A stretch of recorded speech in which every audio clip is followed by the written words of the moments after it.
You're watching ESPN's Holiday Hoops, presented by Zales. From PNC Arena in Raleigh, North Carolina, an intrastate showdown between the NC State Wolfpack and the Appalachian State Mountaineers. Alongside former ACC head coach Dino Gaudio, I'm Rich Hollenberg. And Dino, NC State has a real talented roster. They're led by the top freshman point guard in the nation in Dennis Smith. But now the Pack is finally back at full strength. Rich, for the first time this year, NC State is healthy and whole with their full contingent of players. And we get our first look at Omer Yurtseven, one of the most skilled young big kids in America. Maverick Rowan's back after missing 7 games with a concussion. He'll provide three-point shooting. And Ted Capita on the inside, rounding into form. This is a very athletic Mark Gottfried-led team, and they are tall as well. Yurtseven, a 7-footer, Capita 6'8", and Rowan 6'7". NC State in their home whites. It's the black and gold for Appalachian State. Your officials, Brian Dorsey, John Gaffney, and Brent Hampton, and we are underway from Raleigh. And the freshman sensation, Dennis Smith, controls number 4 in white. Well, Appalachian State needs to keep the NC State guards out of the lane, Rich, to eliminate shots at the rim and kickouts for three-pointers. Here's Abu, 0 in white. Torin Dorn, over a 50% shooter for his career. First shot off the mark from Terry Henderson. Now NC State runs Shad Shabazz. He had 21 last year at North Carolina, and coming off in a 28-point performance at Hartford on the road, they got to slow him down. And he didn't even get a touch on that first offensive possession. He's number 2 in black.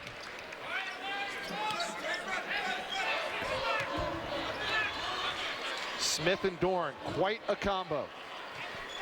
Averaging over 33 points combined. And the first shot is up and in from Dorn inside. Well, the kid could really score around the rim. Good lift on his jump shot. He gets up high enough where it eliminates the contested J.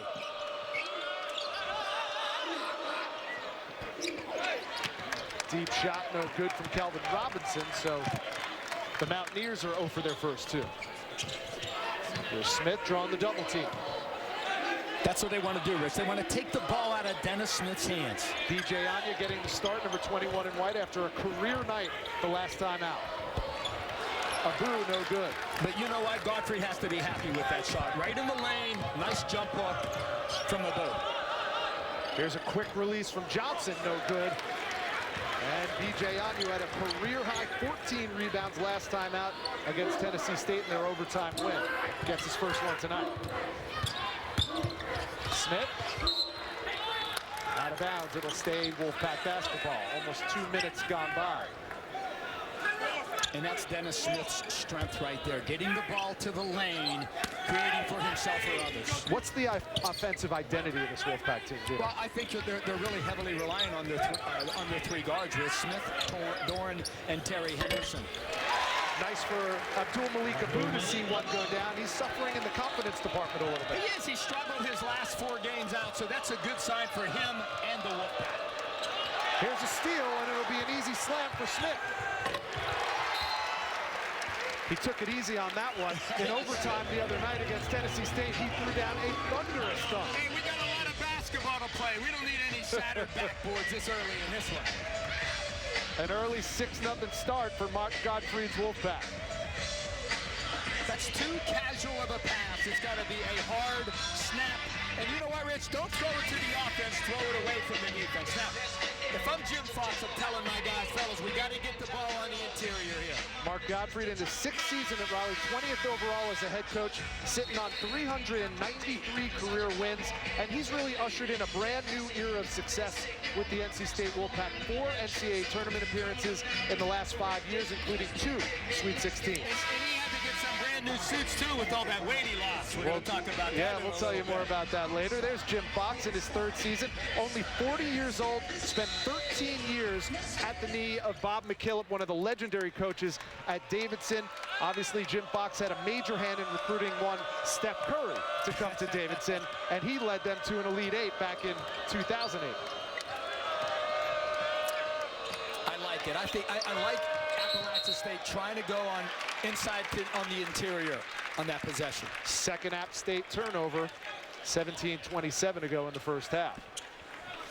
Interesting that Ronshad Shabazz, who is clearly the #1 offensive option for Jim Fox, has yet to take a shot in this game. Here's Dorn. Missed a point-blank layup. And he stepped on the line. Kelvin Robinson committing the 3rd Mountaineers turnover. And you know what, Rich? That's an unforced there. You can't have those.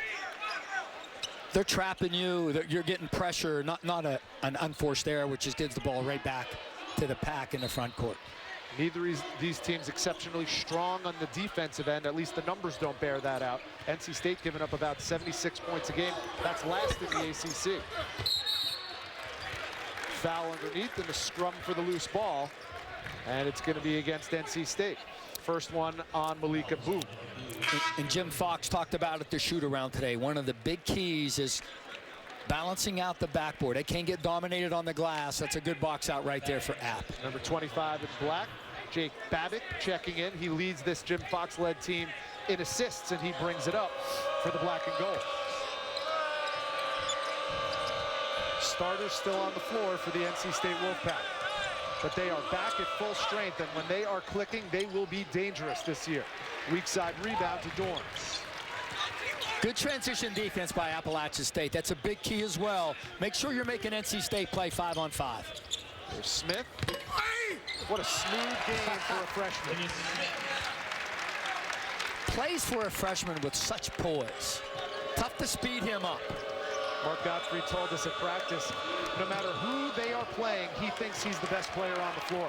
You like that in your league, don't you? No question. Confidence, and you know what? He gives confidence to those other guys as well. Here's Babick. They've got numbers. It's 3-on-1. Babick behind his back, a little sloppy, and Robinson can't connect. Dorn comes away with it. Jim Fox can't be happy about that. 2-on-1. You got to take it until the defender commits. Mountaineers 0 for 6 to start the game.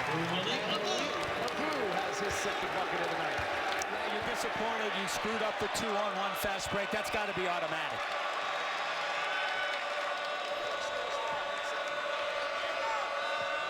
Omir Yurtseven is set to check in for the first time this season. A 5-star prospect from Turkey for Mark Gottfried's Wolfpack. Everyone in attendance anxiously awaiting his insertion into this game as App State finally gets on the board.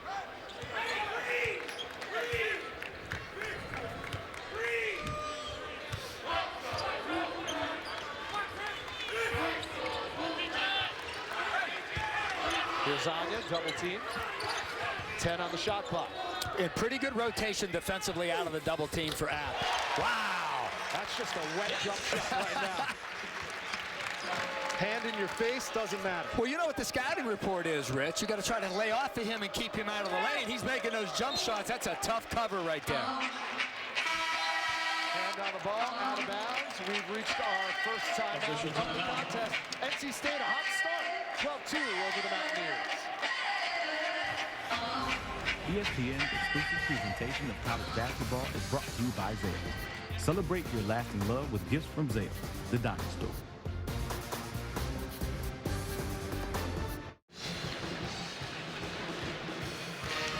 You're watching the ACC on ESPN. We are in Raleigh, North Carolina, where the NC State Wolfpack out to a 12-2 lead over Appalachian State. From center court inside PNC Arena, thank you for joining us on some Thursday Night Hoops here on ESPNU alongside Dino Gaudio. I'm Rich Hollenberg. The NC State Wolfpack could be called the NC State Minutemen because their top 3 scorers are logging so much time on the floor. Rich, they're 1, 2, and 3 in the ACC in minutes played, but with Rowan coming back and Yurtseven coming back, those guys are going to play minutes now. Instead of 36 a game, maybe 30, 31 a game. And you know what else? Mark Godfrey told us today that he has to limit these guys in practice because of the number of game minutes they're playing. Well, you know what? Not anymore. Dennis Smith, who's number 1 in the league in minutes played, has 6 points tonight. Malika Boo has 4. That's 10 of the 12 points scored by those 2 players for the Wolfpack. Now we see Maverick Rowan for the first time, as well as number 11, Markel Johnson. And Yurtseven's in there as well. Omir Yurtseven, 14 in white. Now what he brings to the game, Rich, on the offensive end, NC State could run more ball screen action. Pick and pop with him. He's a very good deep three-point shooter. He is a wonderful passer. I've seen this team practice this year. Mark Guardry said we could run so many things through him because he's a great facilitator at 7 foot as well. And he is a real mature freshman. Major addition, almost a game changer if he plays up to expectations. Here's your 7. And the first time he touches the ball, he commits a turnover. Wow, he mishandled it. Yeah, he mishandled it, but you saw the nice kick out that he had. And now you're seeing what he does best, Rich. He's really good off ball screen action. Here's Good, number 10 in black.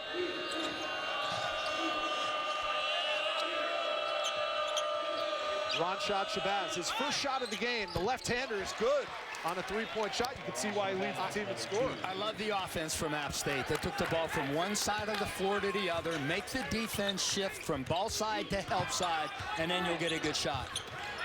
Here's Rowan, not shy, but another turnover. That's back-to-back turnovers for the Pack. Patrick Good, pull up in transition, no. And Abu clears. When NC State lost to Illinois in the ACC Big Ten Challenge, turnovers were the difference in the first half. And Dennis Smith getting to the hole, got fouled before he shot it, so as he shot it, rather, he'll be going to the line to shoot 2, and that is something that in the early part of this season, NC State has really specialized in. Dino, they have 168 made free throws compared to 173 attempts from their opponents. Well, you know why, Rich? Because their guards, Dennis Smith, Torin Dorn, Terry Henderson, they are attacking. They're always putting pressure on the defense. They put foul pressure, and this kid here, as well as anybody in the ACC. Dennis Smith averaging 18.3 points and 5+ assists per game.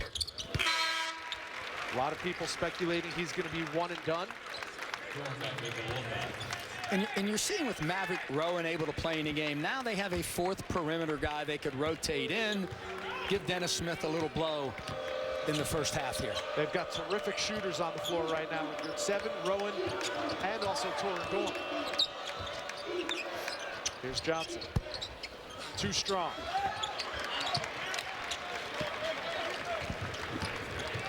And Markel Johnson leading the Pack up the floor. Dorn found a seam and got fouled by Isaac Johnson. And that's what we talked about, Rich. He's a hard, strong driver. You got to make sure that you're giving him a little space and you keep the basketball in front of you. Boy, the ball fake is what tilted the defense and gave him the driving angle to the basket. So now Torin Dorn steps to the line, a 78% free throw shooter, shooting 57% from the field, from the guard position, and 48% from three-point range. And 78 from where he's standing at right now. Terrific athlete, high jump 6'4", in high school 2nd best in the state. Pretty good genes. His dad, 7 NFL seasons with the Raiders and the Rams. Started his career at UNC Charlotte. Goes 1 for 2 from the stripe there, making it a 15-5 NC State lead with counting down to 13 minutes to go in the first half.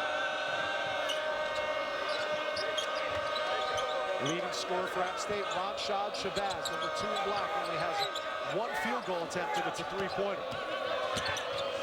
Babbitt. And we're going the other way. A foul's going to go on the Mountaineers. And the fouls are starting to pile up already for Jim Fox's book. Yeah, you don't want to put this team in the bonus too early in the first half. Let's see if Coach Godfrey tries to go to Omir, number 14 in white, early here. Try to get him off. Omir Yurtseven once scored 91 points in a Turkish league game. Yes, you heard me correctly. 91 points. Here's Yurtseven working in the mid-post, gives it up. Capita. And Ted Capita's first shot attempt draws the foul, and he'll go to the line. When Omir came to us today after the shoot-around, I go, whoa, wait a minute. Were you guys playing 5-on-3?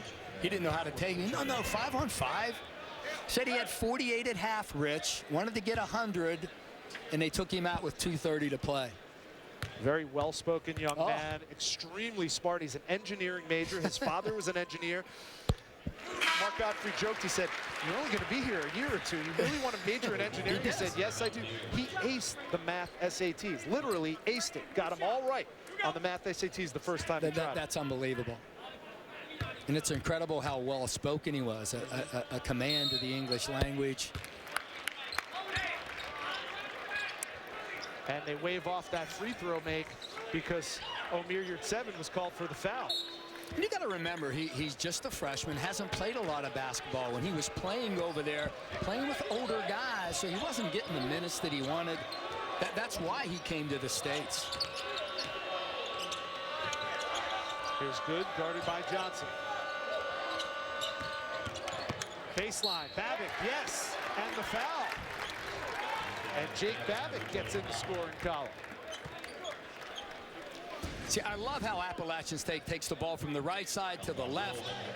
And as Rose closing out, that's a poor closeout, and I love what Babick did. Just take the basketball to the basket right by him. 6'5" junior out of Ontario, Canada. Part of a growing legion of players coming from the Great White North. Well, Jake Babick and Griffin Kinney, number 5, those were Jim Fox's first 2 recruits on campus, starting their junior years.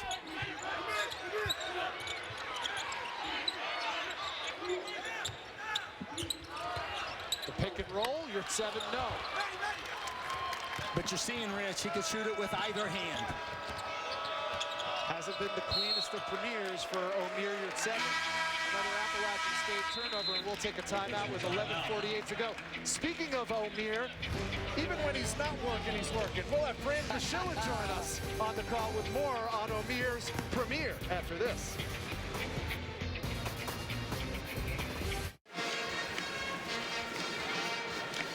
NC State Wolfpack starting out with some hot shooting, 6 for 11 from the field. They have a 16-8 lead over their in-state rivals, the Appalachian State Mountaineers from PNC Arena. Rich Hollenberg and Dino Gaudio on a Thursday night. Holiday Hoops presented by Zales. 11:48 to go.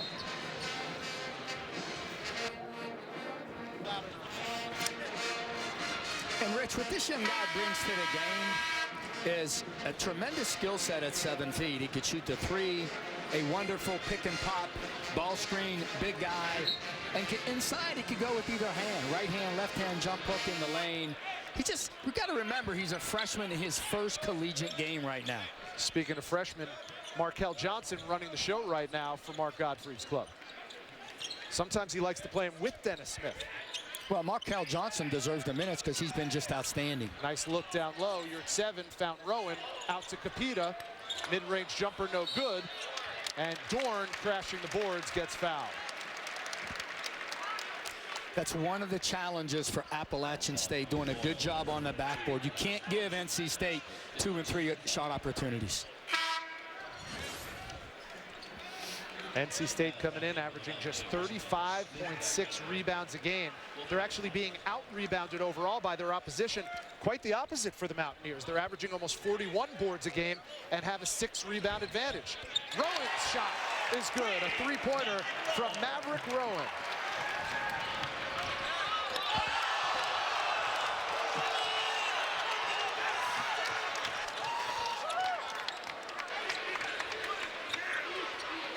Here's Dorn. Back-to-back threes for the Wolfpack. I'll tell you what, Rich, this is going to be a tough cover if they're making threes like that from the perimeter. A very gifted offensive team when they're working well together, and right now they are. Good, can't answer from distance. Nice save for App State. They get a fresh 30. Good hustle by Jake Wilson to keep that possession alive. Hitting, no good. Dorn, another rebound. He's cleaning up on the glass in the early going. 7 rebounds for number 2 in white. Smith, Capita, all alone. Can't. Got fouled. You know what, Rich? Capita wasn't ready to shoot the ball. He has to have hand preparation, foot preparation. Before it even gets there, he'll have a better flow into the jump shot. Pardon me, Rowan wasn't fouled. It'll be App State ball, and they have another line change coming in for Jim Fox. Number 11, Amarius Logan, running the show now for the Mountaineers. Trying to keep his players fresh on the floor. There's Matt O'Boyle, 22. A wonderful read on offense by Shabazz right there. The little flare, he just couldn't finish the shot. Ronshad Shabazz just 1 for 3 in the early going. Here's your 7. Soft touch, and he's got his first 2 as an NC State Wolfpack. There you go, big fella. Mark that down, his first collegiate basket. Johnson, nice move up and under. Tyrell Johnson in the scoring column. And that quiets an 8-0 NC State run.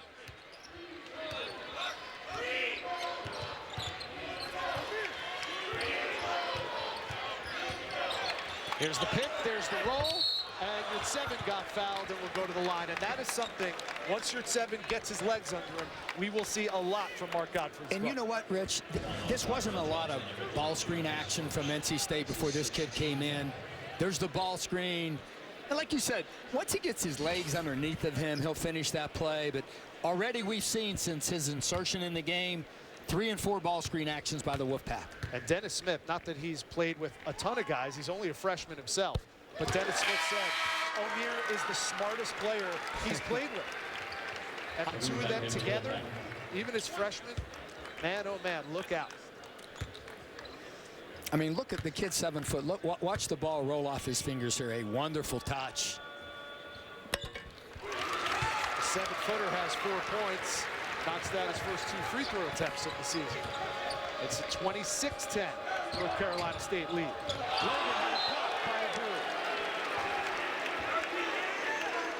Well, the length of the boo prevents the shot to the basket, because you know what? He had space there, but the long reach blocked the shot.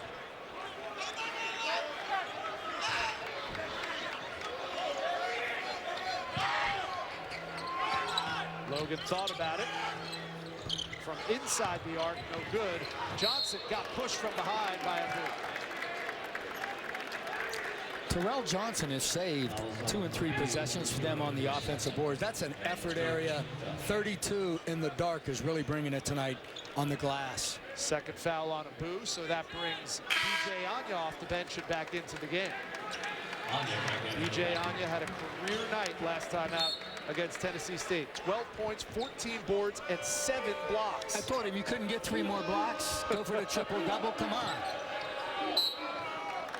We had Luke Cornett do that from Vanderbilt last year. Yeah, we had that one. Exactly right. 10 blocks for Luke Cornett.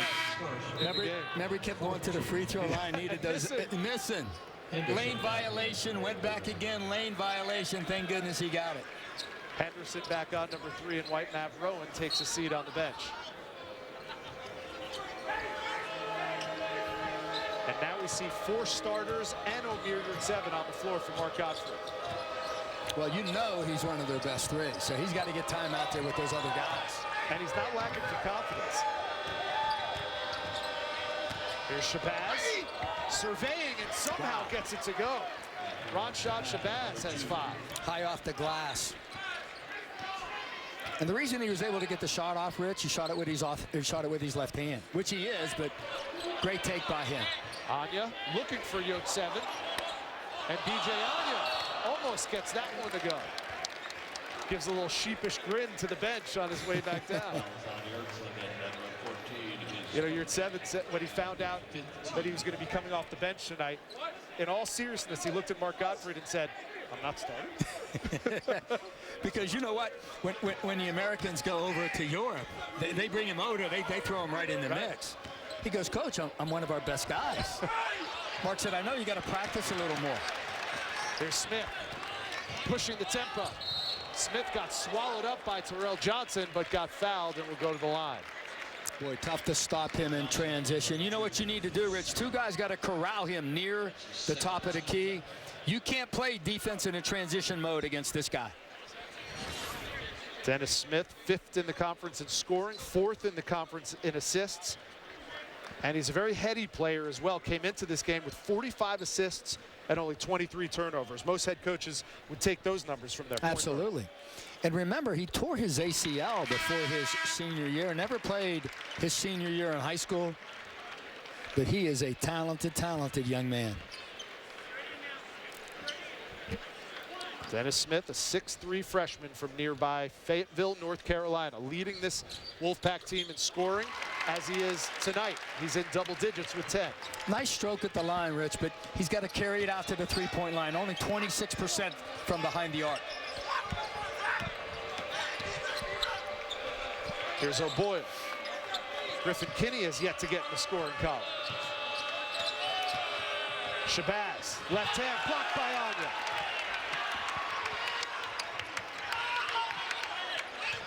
He is just a large human being, B.J. Anya. Check it in at 6'9" and 320 pounds. With a huge reach. 28-12, NC State rolling from PNC in Raleigh.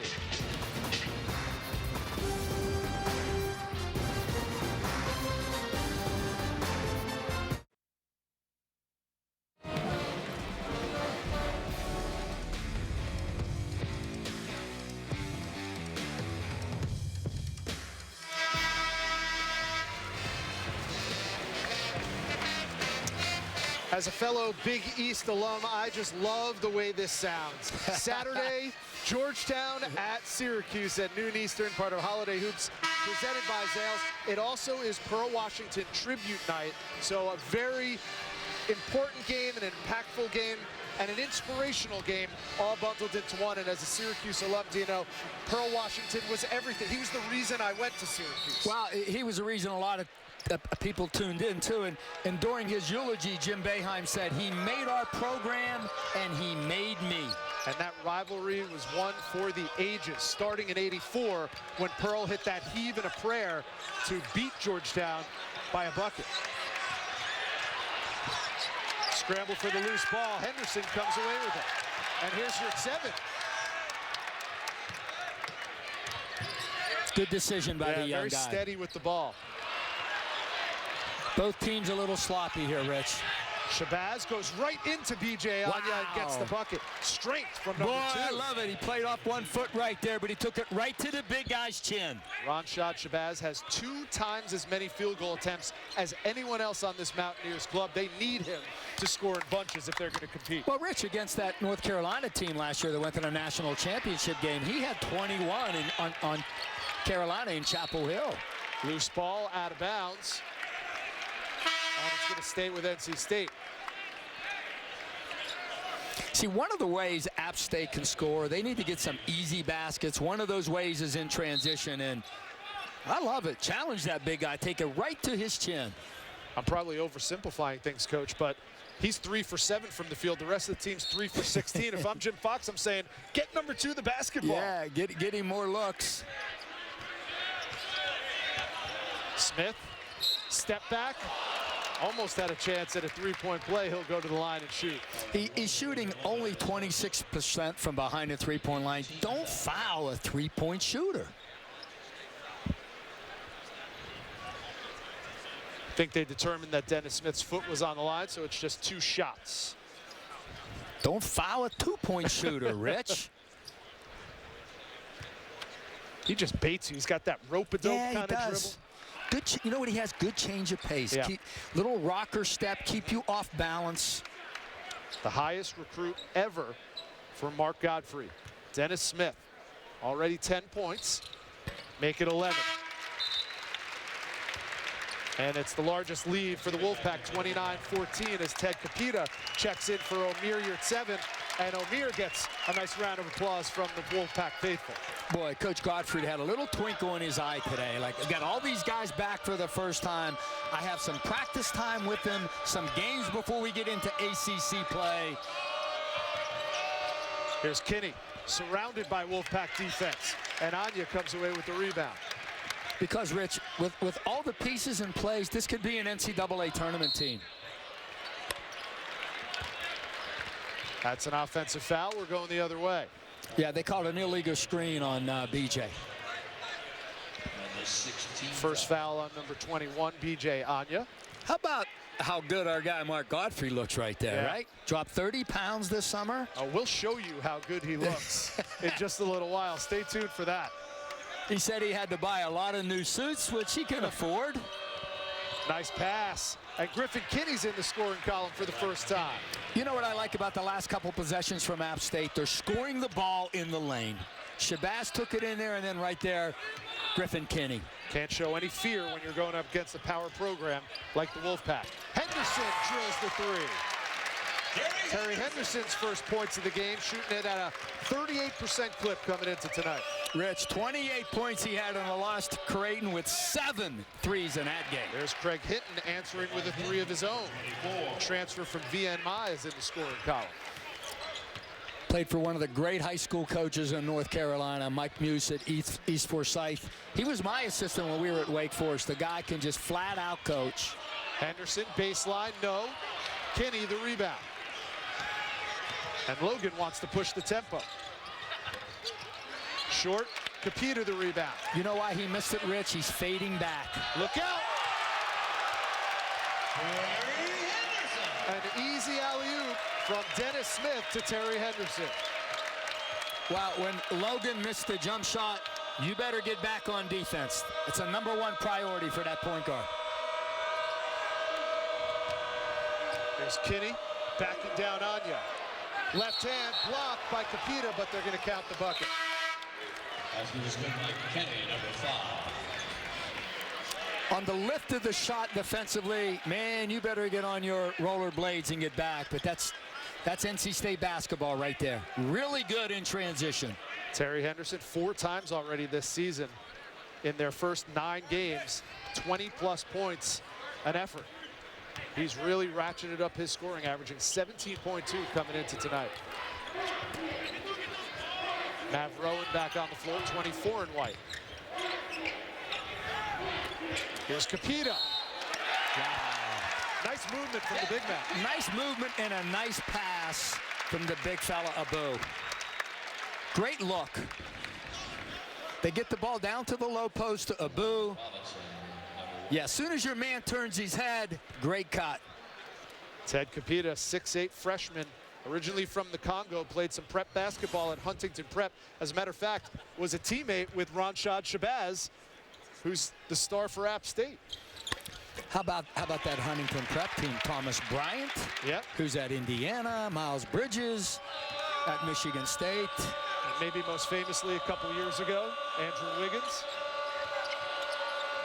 Pretty good team. Pretty good team. Coming up on 4 minutes to go in the first half. NC State has led throughout. Looking for win #8 on the season against just 2 losses so far. Kelvin Robinson with the drive, got fouled. That's going to go on Capita. Well, Dino, you mentioned that Huntington Prep team from a couple of seasons ago. That's a veritable who's who right now. That's a Sweet 16 team at least right there with those cats. Pretty good deck. Shabazz, 15 points a game, second leading scorer with that team here with App State. And how about what the Hoosiers have done this year? Knocking off Kansas, knocking off North Carolina. You know why, Rich? They have such versatility. And when they beat Kansas, 7 different guys from Indiana made threes. I just love the start of this college basketball season. It's been fantastic. All it really the power has. teams playing each other. North Carolina's going to be playing Kentucky this weekend in Las Vegas. I mean, everyone faces everybody. I think it's terrific. Good. That's what it's all about. Yeah. Kenny, #5, his first team foul. Jim Fox trying to change the culture at App State, Boone, North Carolina. Just about a 3-hour drive from here in Raleigh. He's a native of Levittown, New York, a Long Islander, just like his mentor, Bob McKillick at Davidson. Last year, this team went 7-13 in the Sun Belt Conference, and they're not picked anywhere near the top this year, but that's due in large part to the fact that the Sun Belt is pretty darn good this year, Dino. Well, Rich, UT Arlington beats Texas. I mean, how about this one? At St. Mary's. That team wins 29 games last year. Little Rock, good quarterback from last year. Wes Flanagan, the assistant, takes over the job. 9-2 with 6 straight wins for Little Rock. Sun Belt, really strong conference this year. Absolutely. Even Arkansas State took down Georgetown earlier this year. Absolutely. The Sun Belt is the fun belt this time. Here's Abu working on hit. Good defense interior-wise.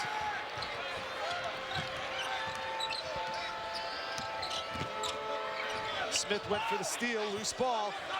And look at the freshman getting on the floor. I don't think he can get up with it. I love the fact he was down there on the floor with it, though. Rowan. And the foul will go on App State. That'll send Maverick Rowan to the line when we return with 3:22 to go. Well, one of the things you got to do is you're out in transition. You know what? Finishing is fine. But, man, that pass was on time, on target.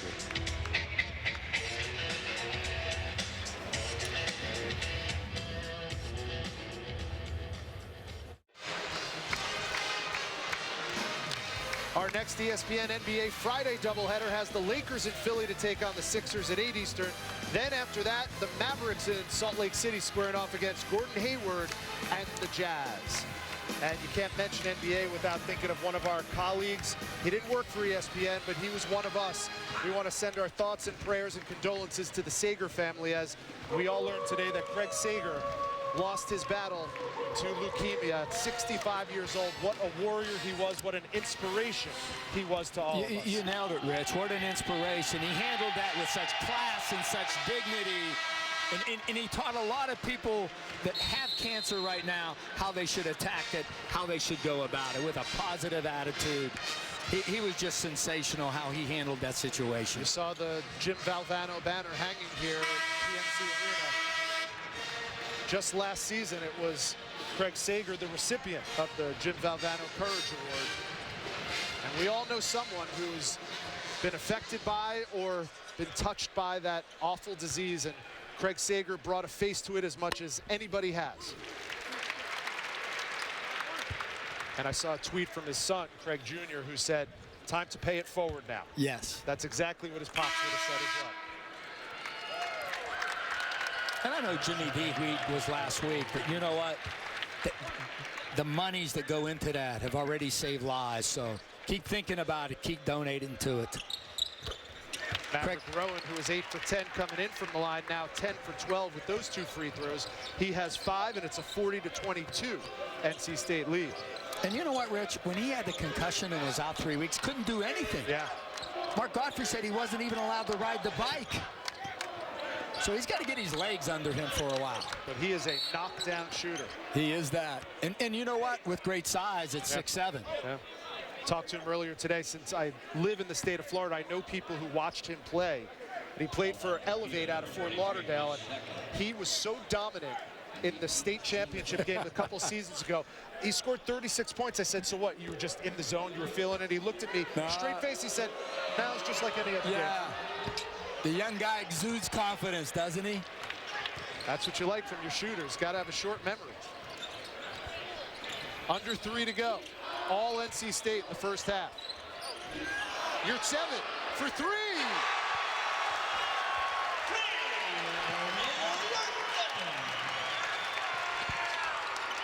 First three-pointer of Amir Yurtseven's career.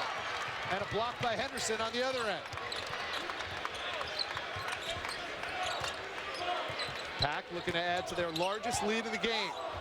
Look at the up and under from Smith, but he can't get it to go. Out of bounds, it'll be Mountaineers basketball. You know what, Smith on the possession, he can't be too ball-centric, you know what I mean? You need the ball in his hands for him to make decisions, but when you're a scorer and you have the ball like that, you're going to get second defenders coming at you, so he's got to be a more willing passer. And Dino, that 3 that we saw from Amir Yurtseven should be striking fear in the hearts of ACC teams. That's what makes him so dangerous on the pick-and-roll action. Absolutely, Rich. And you know what? Everybody talks about spacing on offense. You know what creates spacing? Bigs that can shoot the basketball. And he can't shoot it. Here's a 2-on-1. Smith, a little bit behind him that time. Look inside. There you go. He was there for about a day and a half. Even I saw that, and I can't see without my glasses. Jake Wilson has his first 2 of the night. 1:45 to go in the first half. How many times you get a 7-1 guy come and walk on for you for a year out of Lenore Rhine? And you know what? You get size like that at App State in that conference, you got to take him, and he's going to be a good player for them. Just needs to get stronger, of course.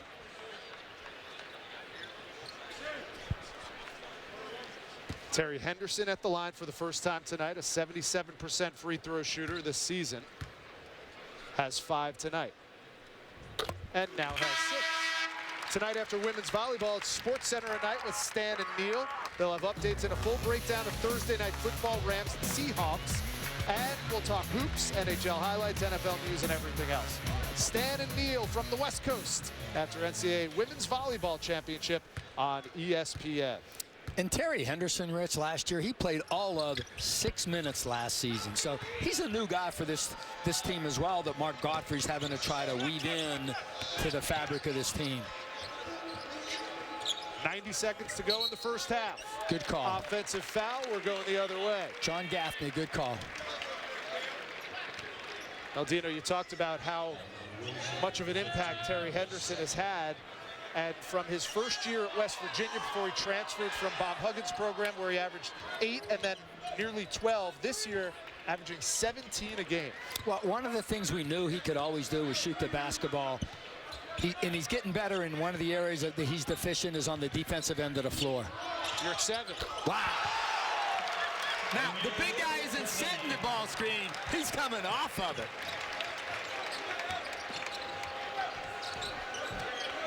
His first run on the floor, a little uneven, but Omer Yurtseven looks like a veteran now.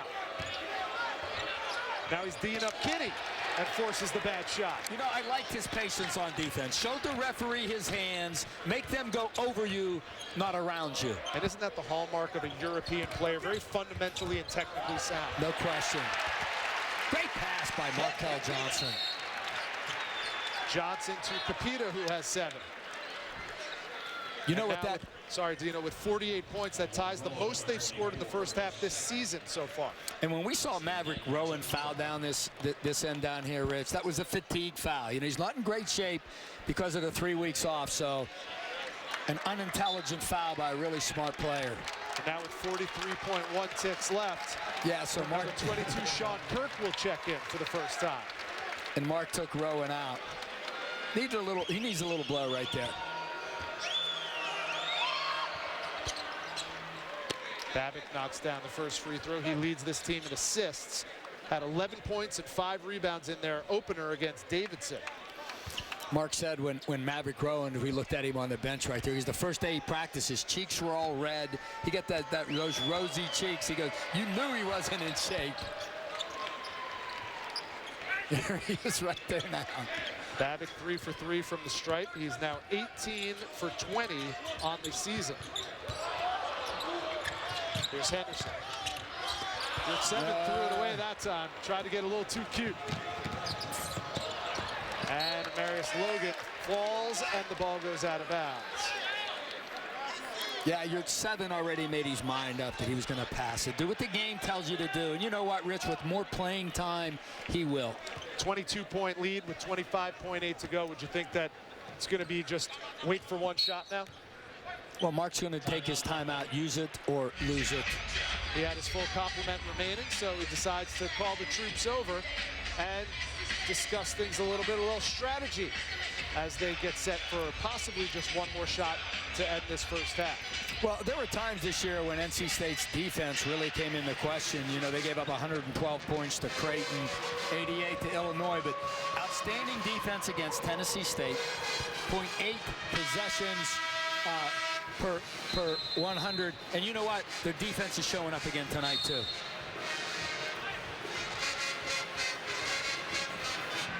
Well, they had to go to overtime to take down Tennessee State. And that was in their heritage game. They played that in Old Reynolds Coliseum. It only seats about 5,000 people.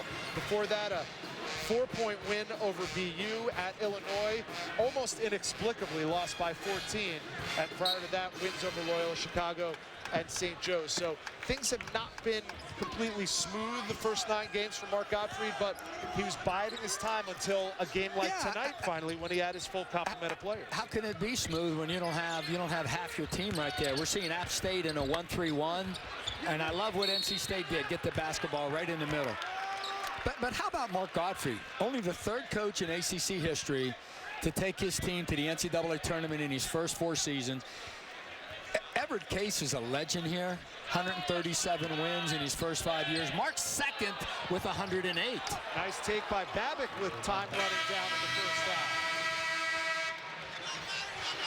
Little teaching moment right here with Coach Gottfried and Yurt 7 as they walk off the floor right there. Empty possession at the end of the first half leads to a bucket at the other end. Omer Yurt 7 makes his collegiate debut for Mark Gottfried, scores 9 points in the first half, and it is a 48-28 lead for NC State against Appalachian State. The ESPNU halftime report is coming up right after this. Dennis Smith and company out to a 20-point advantage on their home floor.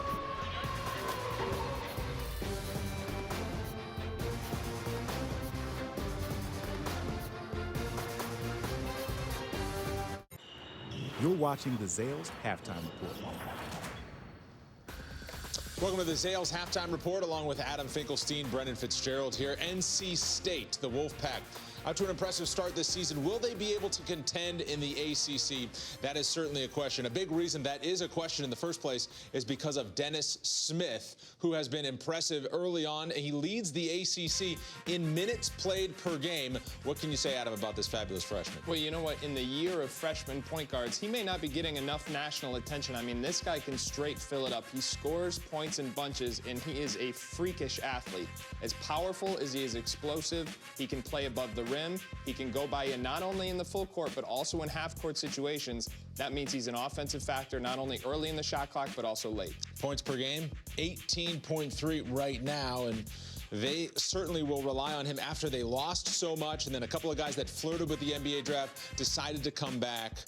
Dennis Smith, what can you say about his explosiveness after dealing with a knee injury that forced him to sit out last year? Well, that's really the most impressive thing. For a guy who's done that rehab, he's come back just as explosive, and really, in my opinion, the closest thing we've seen to a healthy Derrick Rose in about the last 10 years. What will his impact be on this team, do you think, going forward as their schedule starts getting tougher? You know, for a freshman, they're still going to have to base their offensive attack around him. He's going to shoulder a lot of the burden on both ends of the floor, quite frankly, because he's a talented defender when he wants to be as well. Still learning on that end, as he is offensively. But this is a guy who's getting the opportunity to play through his mistakes because he's super talented, he's super explosive, and he's not going to be there very long. He's certainly going to play through whatever he does because, as mentioned, leads the ACC in minutes per game of all players, not just freshmen. Where would you put him? You mentioned freshman point guards, the year of freshman point guards. Where would you put him against some others that came out last year? You know, we had him the highest of the quote-unquote big three. You compare him with Lonzo Ball and, of course, Markelle Fultz, the two guys in the Pac-12. I think right now, that order could depend on who you're asking. You could throw them up in the air whichever way they come out. It's just a matter of personal preference. All three guys, immediate impact freshmen. All three guys are going to be one-and-done lottery picks as well. What do you think is the thing that he needs to work on the most? Is he? You know, I think for him and guys like him in general, sometimes it's the subtleties of the position because they're so powerful, because they're so explosive. The game comes easy to them, even now at times. But when you get to the next level, and all of a sudden when you're going against an athlete who can match those same attributes, now you've got to be able to understand how to read a pick and roll, how to understand the weak side rotation of a defense and those things. So I think it's some of the more subtle aspects of the game and specifically the point guard position that he's really got to work on. What type of player would you say he is? Because he's forging his own path. He said, I don't want to play for Duke or Kentucky and be another name on the list. I'd rather beat them than join them. And he's a local guy, so he went in Duke's backyard to NC State, and he's a highly competitive guy. As I said, I think he's in that Derrick Rose kind of class. A guy like Eric Bledsoe a little bit as well, those powerful, explosive, attacking point guards.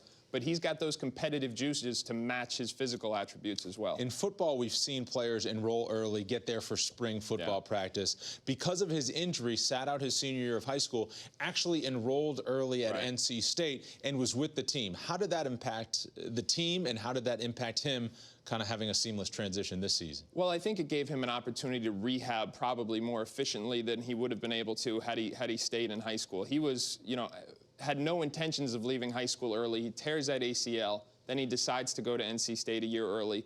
basically so he can rehab. But the other benefit of that is you get to form those relationships with your teammates, both on the floor and off the floor. That continuity helps this year since he's taking on a leadership role from day one. The other thing it does, it gives him a head start on the system. He can learn the nuances of the playbook, of the defensive rotations.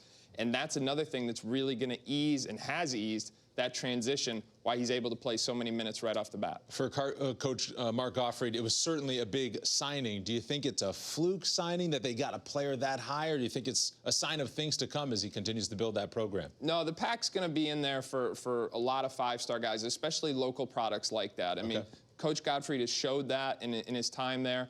I think they've got to be strategic, though. You know, you can't go up against Duke and Kentucky every year, every player, so they've got to pick their spots. As we look at the upcoming schedule for NC State, 7-2. They'll take on Fairfield this weekend and McNeese after that before getting a Christmas break. Conference play starts on New Year's Eve against Miami. Welcome back to PNC Arena in Raleigh, North Carolina. A comfortable 20-point lead for the NC State Wolfpack over their in-state team from the Sun Belt, the Appalachian State Mountaineers. Back courtside alongside Dino Gaudio, I'm Rich Hollenberg. And Dino, at the start of this telecast, we talked about the freshman phenom point guard Dennis Smith. He hasn't disappointed in this game. He hasn't. He's affected the game in so many different ways, Rich. It started with his defense because he has the skill set, the anticipation, the steal, the run out, and the dunk. And I love his middle game because at times he tries to work into a crowd when he does get to the basket. But he adds that long-range jump shot to his game. Man, he's going to be a tough cover. And then here came the big fella. You know what? A little nervous early. He's got to play the game a little lower, anticipating a little too much right there. But you know what? Once he got himself settled down, really scored the ball to three. And I love this next move out of him. A little pin-in ball screen right there. A 7-footer that can hit that jump shot. Brings his outside shoulder, left shoulder around. Man, that was nice. Smith led the team with 11 points. Yurtsevin chipped in with 9 when we come back. Second half action between the Pack and the Mountaineers. You're watching the Zales halftime report.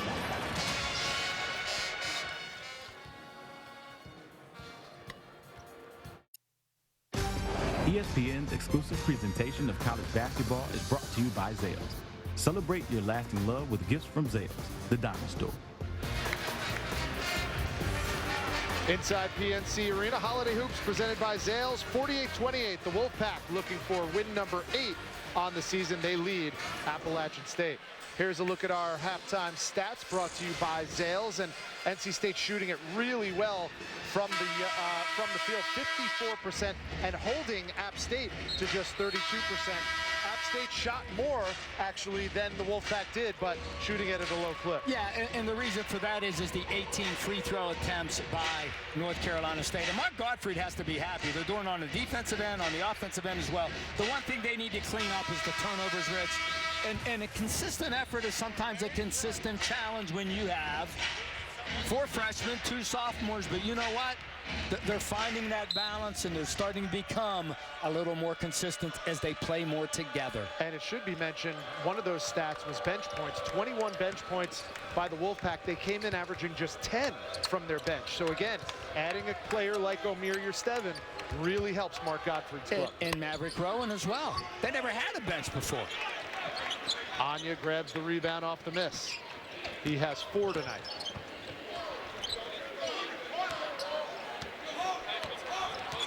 Kelvin Robinson on Smith.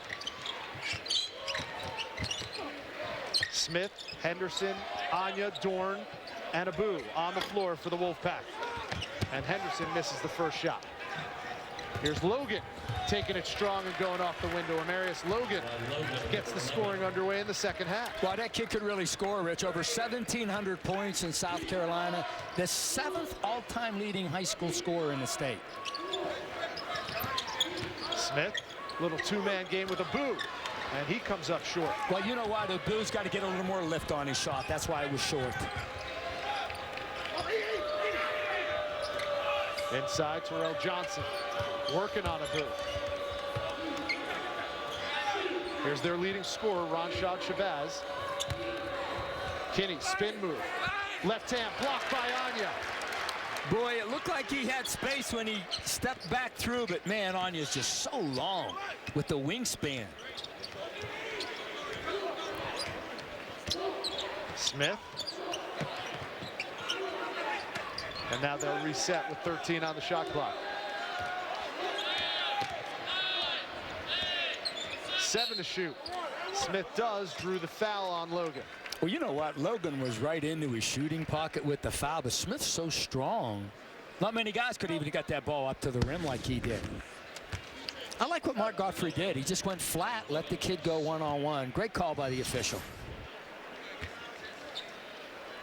Comes into the game shooting 77% from the free throw line, Rich. And when you attack the basket like he does and you're getting to the foul line, knock him down, and he does. Yeah, he's 6 for 7 tonight.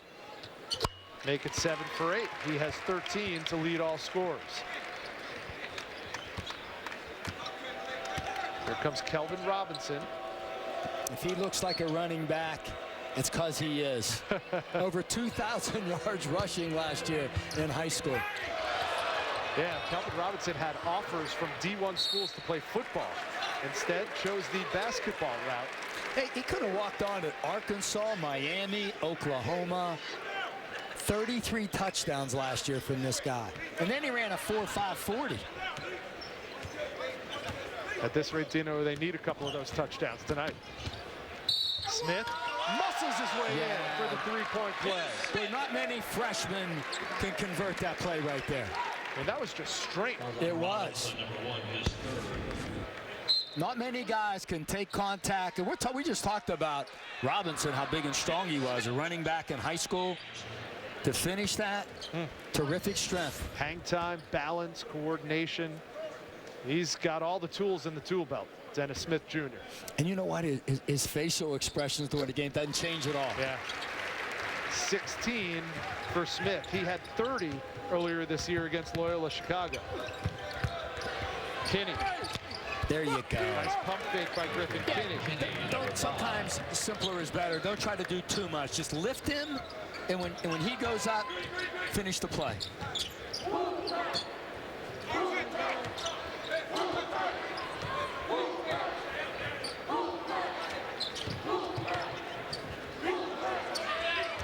Here's Anya. The lob. And Abu, unconventionally, goes off the glass. And that's the UCLA offense, the old John Wooden offense right there. Johnson top of the key, no. Tell us about that UCLA offense. Well, it's that pass to the wing and a shuffle cut off the elbow. Then when they hit that high post, it's that high-low look. John Wooden won a couple championships with that offense. And it makes sense that NC State would run it now. Mark Gottfried obviously got his major coaching career started at UCLA. Spent time there about, I can't believe it's 20 years ago when they won a national championship in '95 with Jim Herrick as the head coach. And Rich, we saw in their practice facility, they had Coach Wooden's pyramid of success on the wall, and it had to be 7, 8 feet high. Anderson knocks it down. Mark Gottfried went from UCLA to Alabama, where he spent 11 years at Alabama. Before that, 3 years at Murray State, where he took the Racers to 2 NCAA tournaments. And then 11 years at Alabama, where he made 5 NCAA appearances, even had them ranked #1 in the nation at some point. And he's come into the research triangle where his next door neighbors are Duke and Carolina, and has done a fantastic job. Throw it in there. You only have a small window at times to get that ball into the post. Got to get it to that big guy. And you know what I loved about Jake Wilson? He was sitting down, he was low. Get down there low. Give it to him. Now, when you get that big fella pushing you out of there, that is a foul. So now Babick will inbounds under his own basket. And they run some action to try to get Isaac Johnson the ball underneath, but he can't do it.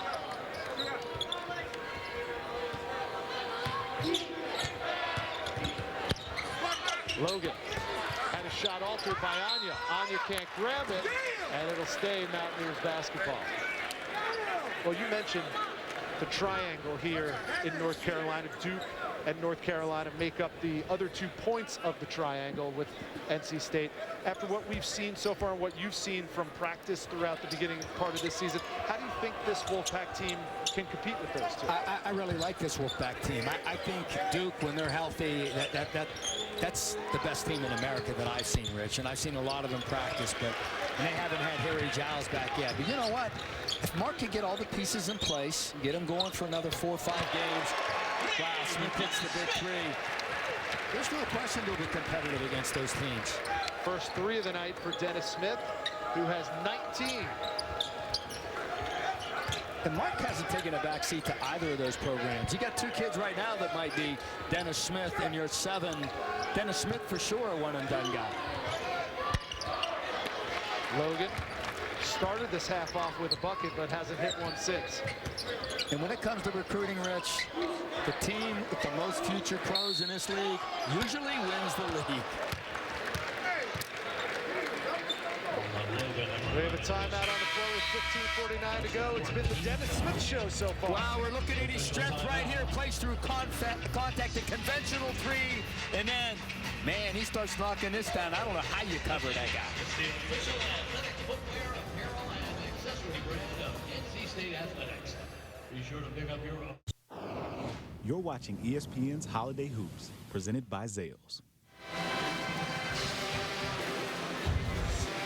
It's the ACC on ESPN, and NC State is rolling 60-32 over App State. Rich Hollenberg, Dino Gotti, the rest of the ESPNU crew, wishing you and yours a happy holiday season as NC State looks to move to 8-2 and winners of 5 of their last 6, and a big reason why they're on this win streak right now is the play of their freshman phenom, Dennis Smith Jr., who ranks right up there with the very best of the freshmen in the country. No question, and he might be one of the very best freshmen point guards altogether in the country, Rich. But I think from his game perspective, we know he needs to shoot the ball a little bit better from the perimeter. But I was blessed with some good point guards, from Chris Powell to Jeff Teagues with the Pacers. Ish Smith was starting for the Pistons. I'd like to see him be more vocal. Like, he's got to be the voice of Mark Gottfried out on the floor. He's got to reiterate what Mark's saying. He has to be more vocal. He got to huddle guys up on the floor. That's the next step for him as a point guard. He's now 9 for 10 from the stripe, 5 for 7 from the field. And it's not just points. He has 5 dimes and 3 steals as well tonight. And he rebounds the position we saw in the graphic, almost 4 rebounds a game for the point guard position. That's point number 22 for Dennis Smith Jr. Outside of that 30-point outburst against Loyola Chicago, that's the high for him this season.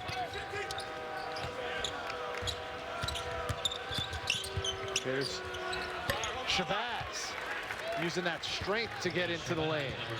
Boy, I really like him, Rich. He was one of the best freshmen last year in the conference. And we talked about the best freshman year at App State since Ricky Need in the 90-91 season. That's a great get for Jim Fox. A rare unforced error from Dennis Smith. Another NC State turnover, 15:24 to go.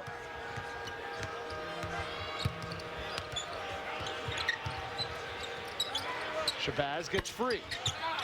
Too strong offensive rebound, Johnson.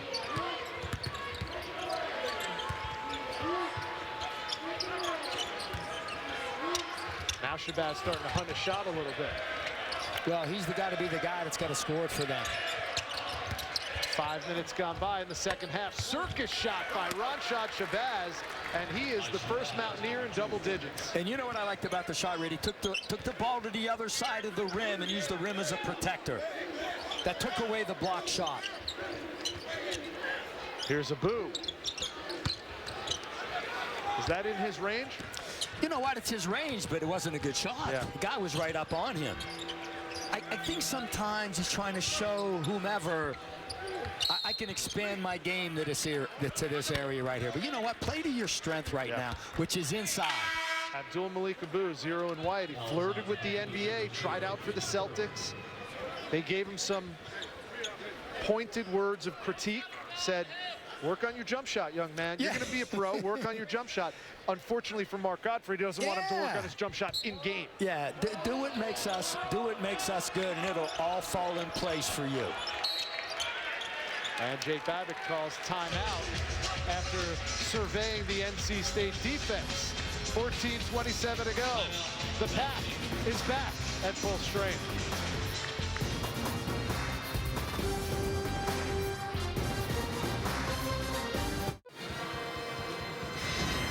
You're watching the ACC on ESPN. Some Thursday Night Hoops on ESPNU from inside PNC Arena alongside Dino Gaudio. I'm Rich Hollenberg. NC State has led from the jump, and they are up 63-36 on App State. And when you look at NC State in the midst of what is arguably the toughest conference in all of basketball, Duke at the top along with Florida State and North Carolina, all at 10-1.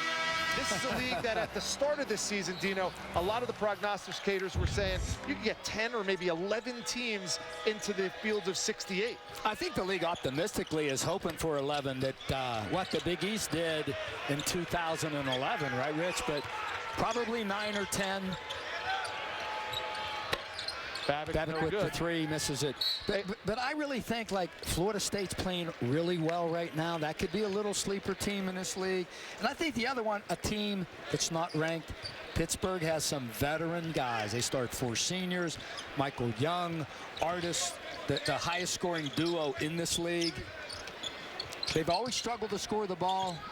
They won't do that right now. And we saw Clemson earlier this month, and now that they have Shelton Mitchell running the point, and now that they're getting Elijah Thomas in the fold along with Jerron Blossomgame. Yeah, the transfer from Texas A&M. Clemson has a chance to make the NCAA. You know what, Rich? They got to win some of these games coming up right now, like Alabama. That's what hurt them last year. They had some great league wins, but the preseason kept them out of the NCAA tournament. Here's Rowan back on the floor for Mark Godfrey. The pull-up, no good. Just doesn't have his legs under him yet.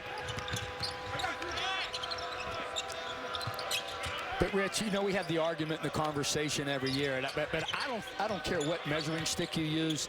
The ACC is the best league in America. If you go historic with 16 national champions, 7 national champions in the last 16 years, 62 Final Fours.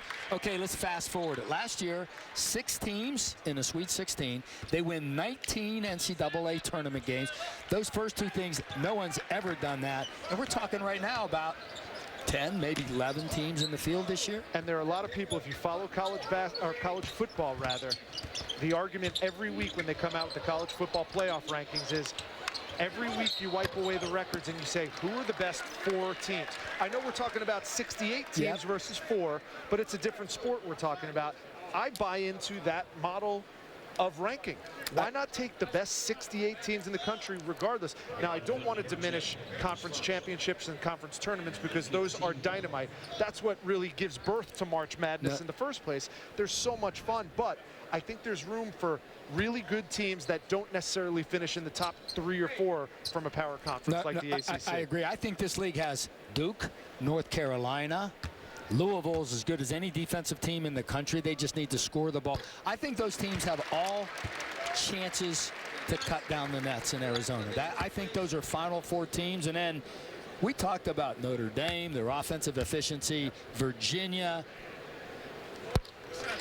Syracuse not playing particularly well right now, but Jim Boeheim, I take him at his word. When he says he thinks he has a good team, he knows it's a learning process. He's got a couple of transfers in there this year, a couple of youngsters getting minutes.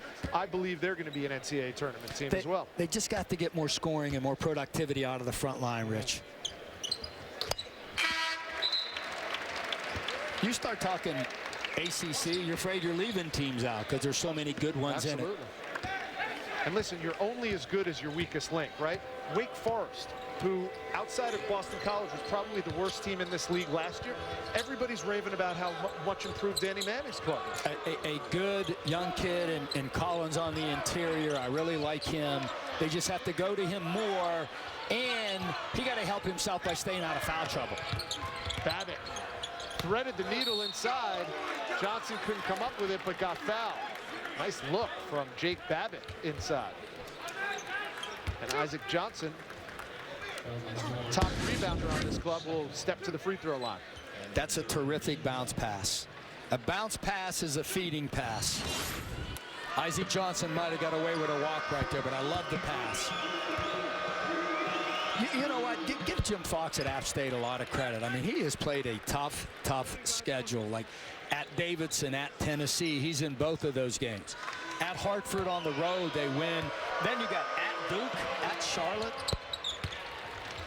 Trying to build this program the way Bob McKillop built that program at Davidson, where he was at for 13 years. And listen, they have some momentum from last season to build on.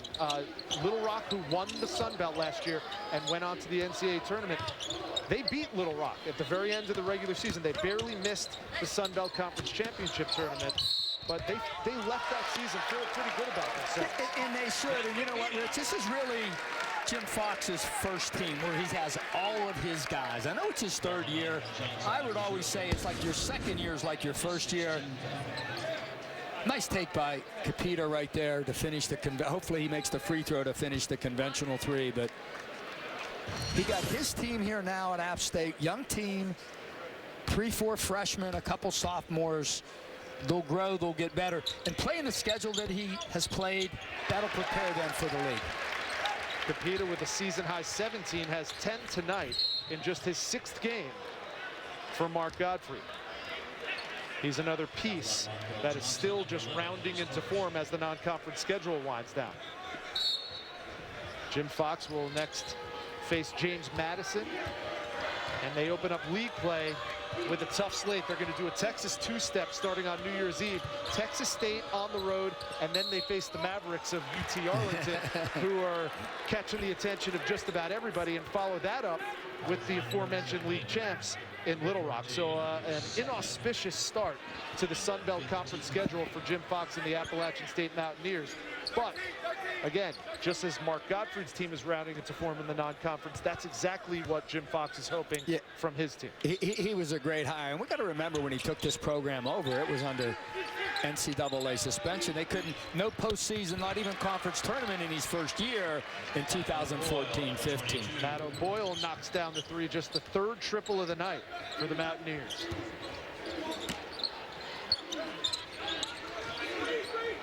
No Dennis Smith on the floor. Where do you think the offense should come from? Well, you got the point guard right there that's coming into the game, Markel Johnson, who's been good for them.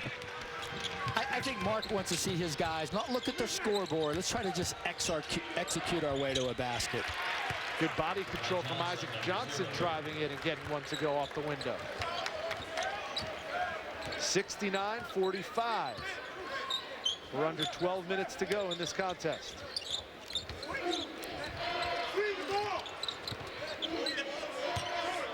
Here's Dorn. Wilson comes over. The other dimension that the big guy does, Rich, can play high-low ball with him. Timeout on the floor, 11:06 to go. When we come back, we'll hear from one of the legends in this building. Derek Wittenberg joins us when we come back.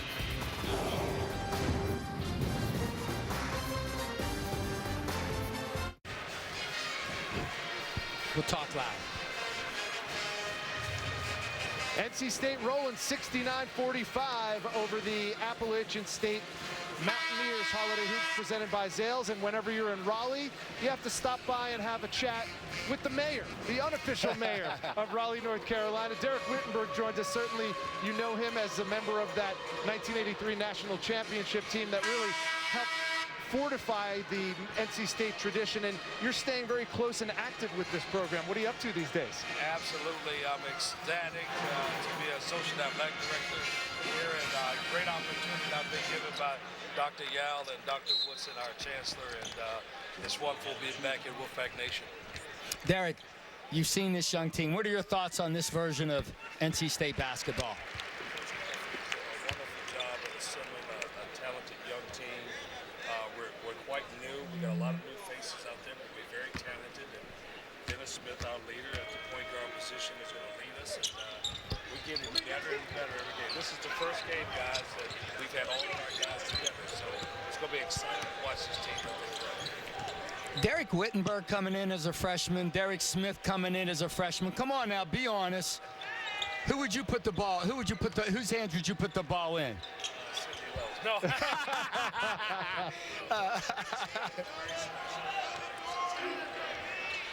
you said, he is a freshman. He's still learning. He's a good job running his team right now. We just are on the heels of Jimmy V week. Once again, always special for you. Obviously, you had such a terrific relationship with your former head coach. Every time this time of year rolls around for you, Whit, what are the feelings that go through your mind when you're here in Raleigh and remembering all those special moments you shared with Jimmy V? Well, Jim Valvano, actually, his legacy is bigger than death and his in life, the V Foundation.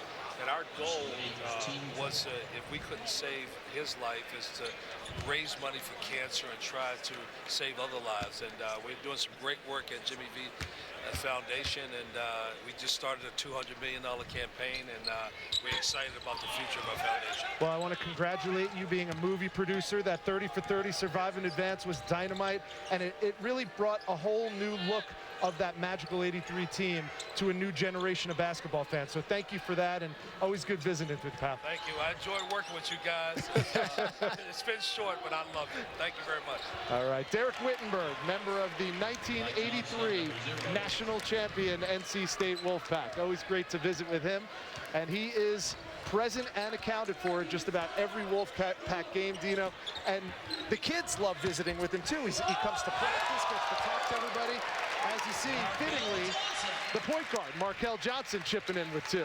Well, the best pass, and he believes it was a pass to Lorenzo Charles for the dunk and the finish against Phi Slamma Jamma, and they cut down the nets. I mean, that was serious when I complimented him on that 30 for 30.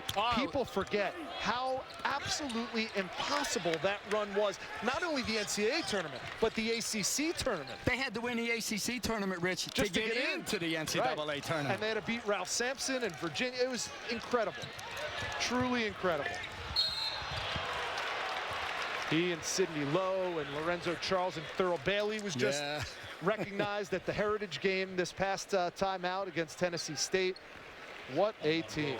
And you love when a school like NC State takes care of their associate athletic director here. He's still around the program, has great influence with the young guys coming in there as we look at the banner from Jimmy V's national championship.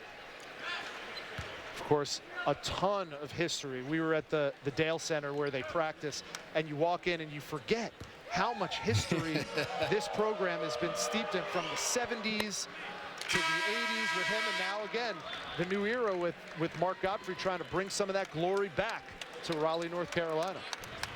Whit and Sidney Lowe had a little disagreement, I think that's the kind way to say, between Fire and Ice, Corciani and Rodney Monroe, who was the best backcourt. And Derek said, you know, you guys got the nickname Fire and Ice. We got the national championship banner. That's right. Chris Corciani's son, Chris Jr., actually on this roster for Mark Godfrey.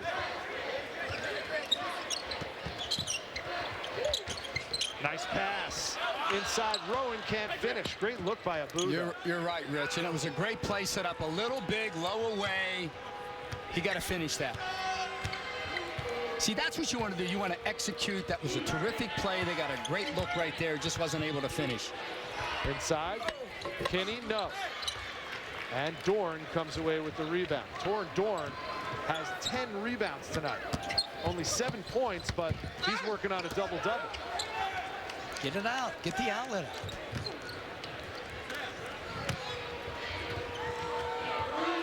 .820 to go. It's been all NC State, 72-50 over the Mountaineers. You got to make that pass with your outside hand, and the defender will not get a deflection on it. Shabazz, no. Loose ball out of bounds. And Brent Hampton says it's going to be NC State basketball. You know, BJ has got BJ on us. Terrific hands, shot blocker. He just needs to get in better shape, Rich. He could be a terrific player. He's selling himself short with not being as good a shape as he could be in. Kelvin Robinson checks in for Jim Fox's club as we see Patrick Good go to the bench. Yeah, Anya earned the start tonight after a dynamite game against Tennessee State, and they needed every bit of that game to get by them in overtime. What, 12 points, 14 rebounds, 7 block shots. There's a Boo again with the jump shot. Good follow by Rowan. Maverick Rowan with his first bucket of the second half. He has 7. Rowan's specialty is the 3. He hit one in the first half. 21 straight games he's played in where he's hit at least 1 3. He's got to get in better shape, and he'll start to fall a little easier for him. And it's not his fault when he's had that concussion protocol. He could do nothing for 3 weeks. Yeah. Mark said he wasn't even able to ride the bike. And that's what Malika Boo can do. There you go. Go up there with power. That's where he makes his money, right there on the inside, not at the three-point line. My goodness, Abdul Malika Boo. Playing with power, great bounce. Man, take it up there, big fella, and finish that thing. When we come back, another heavyweight, Mark Godfrey.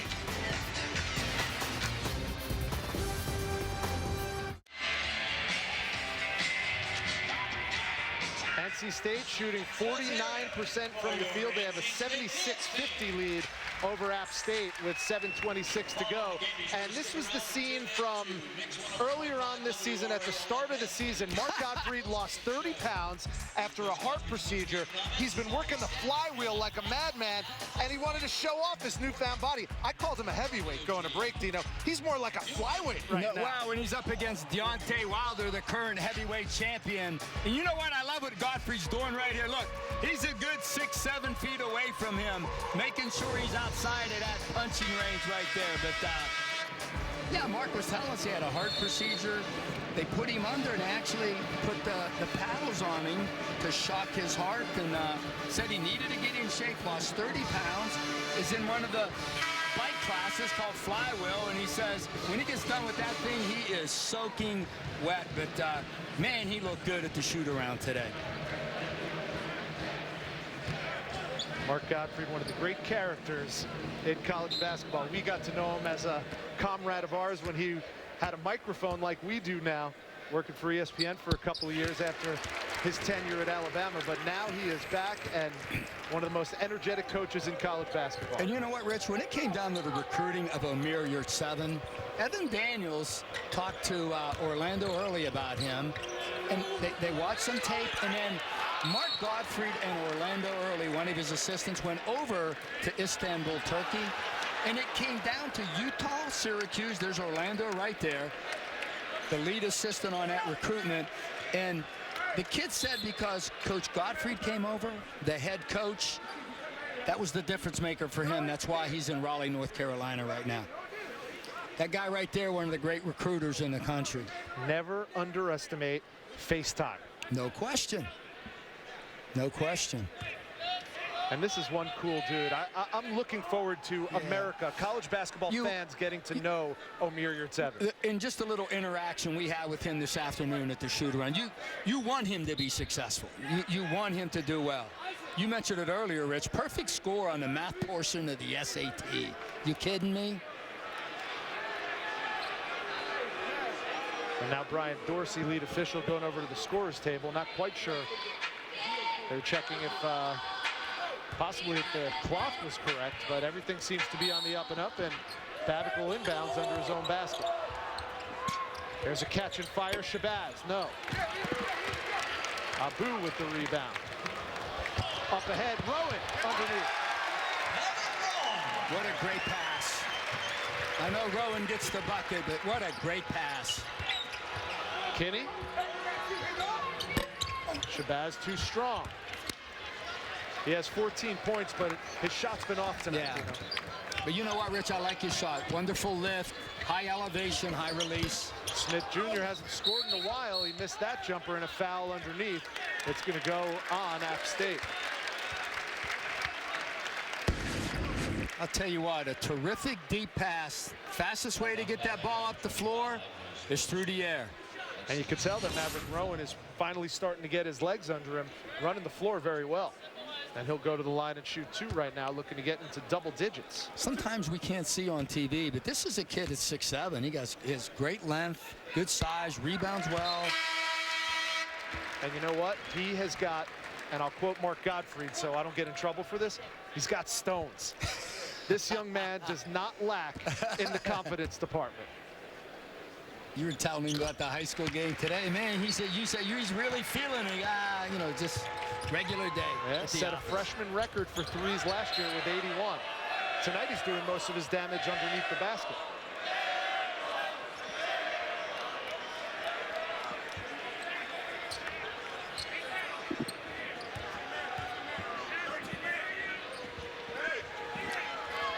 Seeing your 7 for the first time in a game situation, Rich, one of the things he could do is play the game low. For a big guy, he's too upright right now. Robinson, your 7 got a hand on it, but it looks like they're going to whistle him for the foul. It'll go on Amir. It looked to me like he might have had all ball. Let's take a look. He got a little bit at the top of the hand. But you know what? If you can move that hand, move that foot, slide in front right there. Still learning the game, especially from the defensive end of the floor. Well, I was going to say, you know what I just noticed from watching him? I wasn't watching his hands and his feet. I was watching his mouth. He was talking on defense. Every coach preaches that. You hear me say it all the time, Rich. You hear good defensive teams. Right. You hear them. They're talking, they're communicating. You need cohesiveness on offense, but you even need it more so on defense because action's faster than reaction. There's that UCLA cop. Defensively, you got to jump to the ball and get over to the top of that screen at the elbow. 13 for Rowan. And when you talk about this NC State team defensively, as we see the prayer go down for Robinson, his first field goal of the game. Mark Gottfried is very quick to deflect praise defensively. He said he brought in Heath Schroyer, who was a head coach in the OVC, to really run his defense. He's a defensive specialist, and you're starting to see this team round into form defensively. Their numbers right now aren't great, but I think come conference play time, they're going to be solid. Well, they had a really good game defensively against Tennessee State, and they're having a pretty good game defensively tonight.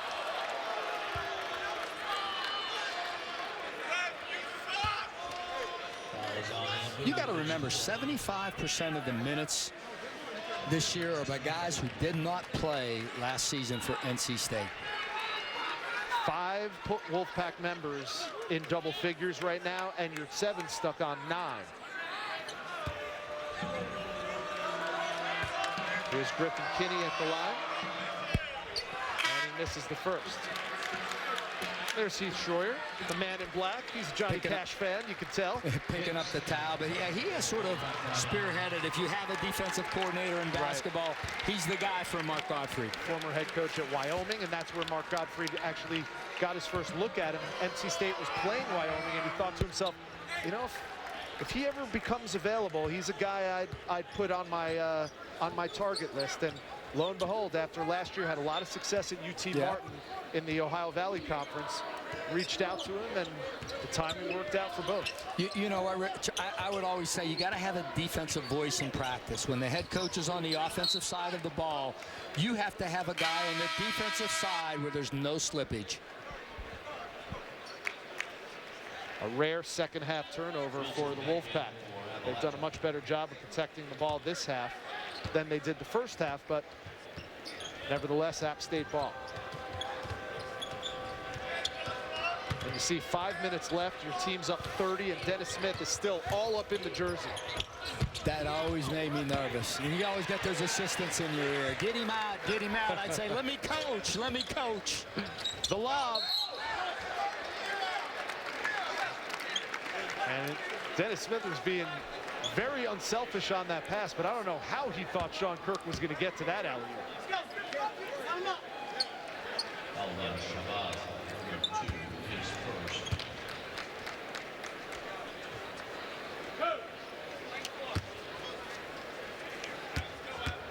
That lob reminds me of Sherman Douglas, Pearl Washington. Since we were talking about Syracuse, and they'll be taking on Georgetown on Saturday in the Carrier Dome.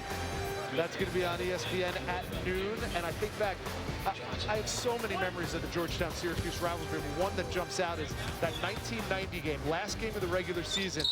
Derek Coleman went off for 27 points, but more importantly, John Thompson got the gate in that game.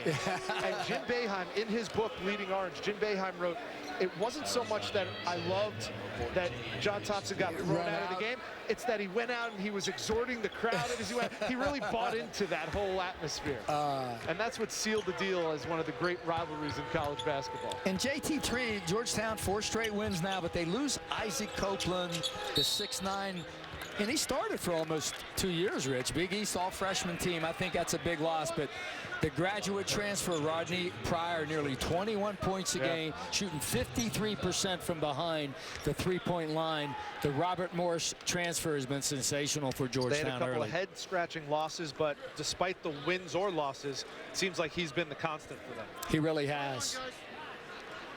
It's now when you're building a program, you recruit freshmen. You got to have some maybe junior college kids sprinkled in there. And man, everybody's got transfers and graduate transfers at that.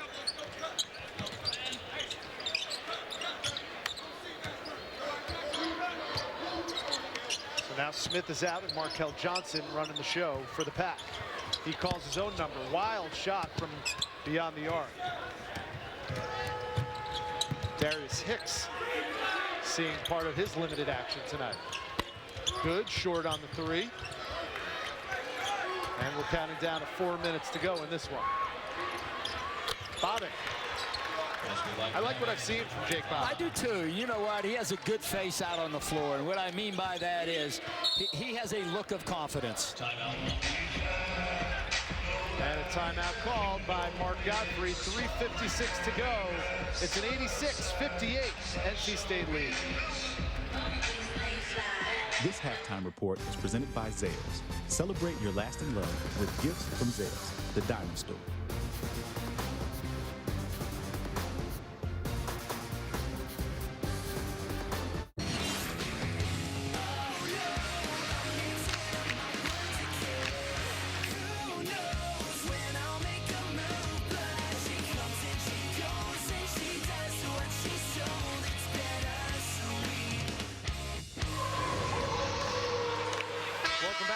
Thursday night holiday hoops presented by Zales inside PNC Arena. The students might be in finals, but they're out here in full force to cheer on their NC State Wolfpack as they have an 86-58 lead over App State with 3:56 to go. And we've seen a very well-rounded NC State team scoring tonight, and a couple of guys who are key cogs for them. Torrin Dorn, Terry Henderson, both transfers for Mark Godfrey, both sat out a year before contributing, and it seems like every team has that type of transfer impact. How do you feel about that? You know what, Rich? If I'm coaching right now, I'm recruiting transfers because you got to have them. That levels the playing field. The thing that really bothers me is the graduate transfers. I think something needs to be done about that. You know, kids today just have, in society, abundance of choices, and if you don't like something, they just leave. There's no patience. There's no loyalty. 3 on the shot clock. And the other side of it, there's no repercussions. You just don't run when things get uncomfortable, and I'm talking about the graduate transfer stuff. And, you know, last year when people were saying Louisville wasn't in the tournament and they felt bad for Damian Lee and Trey Lewis, I felt bad for Bruiser Flynn at Drexel and for Gary Waters at Cleveland State. Why is that? Because they brought those guys on for 4 years, and they got them through with tutors, and they brought them along, and then when they're supposed to reap those benefits. Now, I'll say this. Your scholarship should be tied to the coach. The coach rolls out, you should be able to go. And not sit out. Is that what you're saying? Well, I think they all should sit out, but I think if a coach leaves, you should be able to get out of it. But I just think the graduate transfer rule is this. If the school you're at doesn't have your master's degree, then you could go somewhere else. And you know what they do? They look and see what school ABC has. You know, underwater scuba diving is a master, and that's what they sign up for. And how many of those kids are getting their master's degrees in 1 year? Not many. Jim Fox doesn't get a lot of transfers to Boone, North Carolina, but he does get his fair share of JUCO transfers coming in from the junior college level. Yurtsevin goes 1 for 2, so he's in double digits with 10 in his collegiate debut. You know, he has to be careful, Rich, because He left Turkey because he was playing with older guys, and he wasn't getting a lot of playing time. So he came to the States and is at NC State where he can play. Now, if he comes out too early and gets with an NBA team, you know, they're going to put him in the NBDL in the developmental league, and he'll be right back in the situation he was. Don't be in too much of a hurry to get there, because he's in no way, shape, or form ready for the NBA. Ball goes out of bounds. It'll stay with App State. 2:35 to go. Stay here, get stronger, spend a couple years at NC State where they could help you get better and get you prepared for that next level.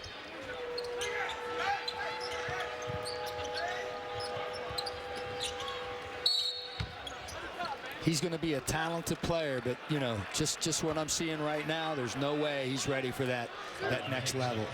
87 points now with 2.5 minutes to go is the high in any of the wins this year for Mark Godfrey's club. They scored 94 against Creighton. The only problem was the Blue Jays scored 112 that night. Well, the Blue Jays could score 112 on a lot of teams. Man, can they score. Marcus Foster's a beast. Maurice Watson. Yeah. I'll tell you, the top of that Big East, pretty good conference with Nova and Xavier and Creighton and Butler. All four of those teams won preseason tournaments. Talk about Syracuse, Georgetown this Saturday. We got Kentucky, North Carolina, and Indiana playing Butler in Indianapolis. How about that?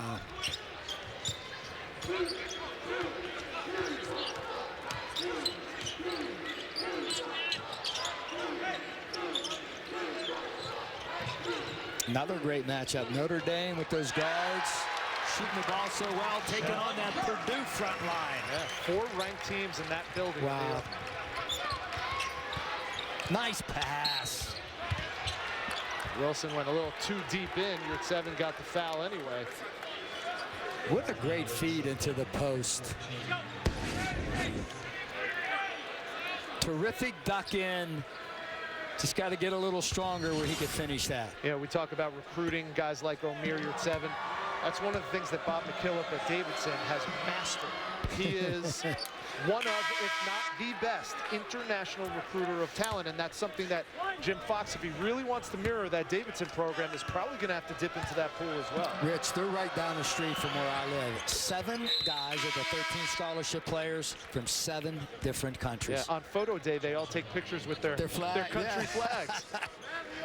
And you know how Bob started that? He would do clinics abroad. And he actually traveled to Europe as a player and made some contacts over there. Very fluent in Italian, which I wish I could say I am. Right. And he'd give clinics over there, make friends, and all of a sudden, that train of guys started coming. And it really just feeds on itself, because a lot of his Davidson players go on to play in Europe. Yes. And then they become de facto scouts for him. Look at that! The feed from Johnson to Kirk. Man, I love that. You know why? Kirk gave it up early, and the point guard, Markel, rewarded him for running the floor. Markel Johnson says, that's how you throw an alley-oop, Dennis Smith. And now Mark Gottfried's going to clear his bench. Coming up on 1 minute to go, and Omer Yurtseven gets another bucket. Well, number 13 right there. That guy looks familiar, doesn't he? Wow, there's the lob, the feed. Great finish, very unselfish. I'll tell you, 13 looks like he's dad, doesn't he, Rich? Ooh. Little Chris Corciani right there. Sean Kirk, the sophomore, gets the pass from Markel Johnson, the freshman. And now Chris Corciani Jr., number 13 in white, is playing the point for Mark Godfrey. Right look, better pass is needed. There he is. Looks just like his dear old dad. He does. 6 foot 180 out in Raleigh, North Carolina. And you know the crowd loves it. They love it. They love it. 15, Chris Brickhouse is on, as is 42, Tucker Thompson. And Darius Hicks got the ball underneath, and he'll go to the line. Nice pass by Corciani on the backdoor cut. We were talking to some of the staff here at NC State asking, you know, does Corciani still come around? Of course he does. Does Gugliotta come around? Not so much. If you remember back a few years, those two actually got escorted from the building. Yes. Our next ESPN NBA Friday doubleheader has the Lakers and Philly to take on the Sixers at 8 Eastern. Then it's the Mavs in Salt Lake City squaring off against Gordon Hayward and the Jazz at 10:30. And how about the Utah Jazz? They beat OKC last night. They're all alone in first place in the Northwest Division. By 20. They beat them by 20. And how about the job Quinn Snyder has done? Rich, they're in the top 10 on both offensive and defensive efficiency in the league. And Quinn Snyder, with a lot of injuries, doing a great job. This crowd is just begging Corciani to fire one up.